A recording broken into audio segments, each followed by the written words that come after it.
जंतर मंतर जाने के लिए पूरी तरीके से चारों तरफ से जो रास्ता है उसे बंद कर दिया गया। कोई भी व्यक्ति अंदर जंतर मंतर पर प्रवेश ना कर सके। कहते देखिए कि कोई भी व्यक्ति अगर अंदर आने की कोशिश करता है तो उसे यहाँ पर जाने नहीं दिया जाता। बैरिकेड लगाए गए। देखिए कि किस तरीके से एक व्यक्ति अंदर यहाँ पर जाने की कोशिश करता है तो उसे वहां पर लगातार ये रोकने की कोशिश कर रहे हैं, समझा रहे कि आप अंदर नहीं जा रहे हैं। जाति के आधार पर सारी सुविधाएं इस देश में बंद हो, क्योंकि टैक्स पेयरों के पैसे को बर्बाद किया जा रहा है, खैरात के रूप में बांटा जा रहा है। इस समय जंतर मंतर पर मौजूद हो और जंतर मंतर पर शुक्रवार को हमने देखा कि किस तरीके से आरक्षण हटाओ को लेकर हजारों की संख्या में युवा यहां पर पहुंच गए प्रदर्शन करने के लिए। फिलहाल की तस्वीरें मेरे विजय संतोष आपको दिखा रहे हैं कि किस तरीके से यहां पर सुरक्षा के पुख्ते इंतजाम में बैरिकेड लगाकर जंतर मंतर जाने के लिए पूरी तरीके से चारों तरफ से जो रास्ता है उसे बंद कर दिया गया। कोई भी व्यक्ति अंदर जंतर मंतर पर प्रवेश ना कर सके। मैं अपने विजय संतोष से कहूंगा दिखाएं किस तरीके से यहाँ पर चेकिंग के लिए व्यवस्था की गई। पहले लेयर के बैरिकेड ये है, ये पहले लेयर का बैरिकेड है। उसके बाद देखिए जो दूसरा लेयर का बैरिकेड वहां पर बनाया गया, वहां पर भी चेकिंग की व्यवस्था है।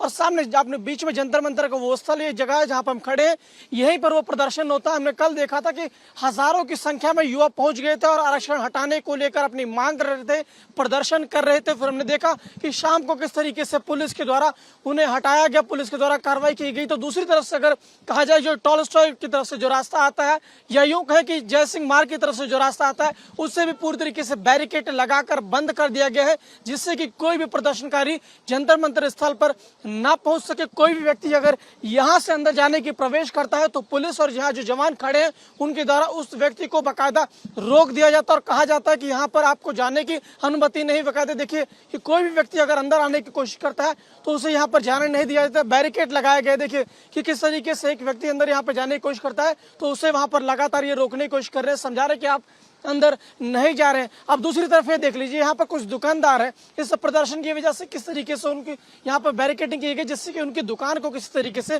प्रभावित ना हो। तो पुलिस इस चीज का भी यहाँ पर बाकायदा ख्याल कर रही है। लेकिन फिलहाल किसी भी तरीके से कोई भी प्रदर्शनकारी आज अभी तक जंतर मंतर स्थल पर नहीं पहुंच पाए और इक्का दुक्का ही लोग पहुंचे हैं। इन लोगों का कहना है कि हम आएंगे और अपनी मांग को लेकर अडिग हैं। हम चाहते हैं कि आरक्षण हटाने को लेकर सरकार हमारी भी बात सुने। लेकिन अब देखने वाली बात होगी कि जैसे जैसे दिन चढ़ता है जंतर मंतर स्थल की क्या तस्वीर देखने को मिलेगी। मैं आरक्षण आर्थिक आधार पे लागू हो और ST/SC एक्ट खत्म हो, UGC रोल बैक हो, जाति के आधार पर सारी सुविधाएं इस देश में बंद हो, क्योंकि टैक्स पेयरों के पैसे को बर्बाद किया जा रहा है, खैरात के रूप में बांटा जा रहा है। अभी आपने सुना होगा कि सरकार ST/SC एक्ट में 8 लाख तक के मुआवजा अभी तक था, अब 12 लाख करने जा रही। टैक्स पेयरों के पैसे को बर्बाद कर रही है और वर्तमान में हमारे द्वारा चुनी गई ही सरकार हम सवर्णों को आजाद भारत में गुलाम बनाकर रख दिया है। तो आजाद हम क्यों कह रहे हैं गुलाम है? अगर गुलाम नहीं है तो ये क्या है कि इसी देश में चंद्रशेखर रावण को परमिशन मिलती है या इसी जंतर मंतर में आंदोलन करने के लिए, स्वामी प्रसाद मौर्य को इसी जंतर मंतर में परमिशन मिलती है आंदोलन करने के लिए। हमने 8 मार्च को जब UGC के लिए विरोध प्रदर्शन करने का मांगा था तो ना तो हमें जंतर मंतर दिया गया, न रामलीला दिया गया परमिशन के रूप में। और आज जब 21 अप्रैल को हमने फिर से मांगी परमिशन इसी दिल्ली पुलिस से, फिर से परमिशन नहीं दी। अमित शाह जी के दामाद हैं अभिजीत के कि आज हम लोग लगा दिया गया, चारों तरफ से रास्ता जंतर मंतर का बंद कर दिया गया। भाई हमें तो उन्होंने आतंकवादी, नक्सली और देशद्रोही साबित कर दिया ना।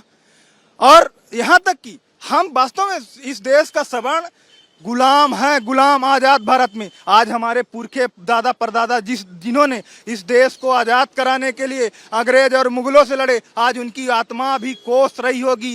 जिन्होंने पहली गोली चलाई थी सो इस देश को आजाद कराने के लिए मंगल पांडे जी, उनकी आत्मा भी रो रही होगी।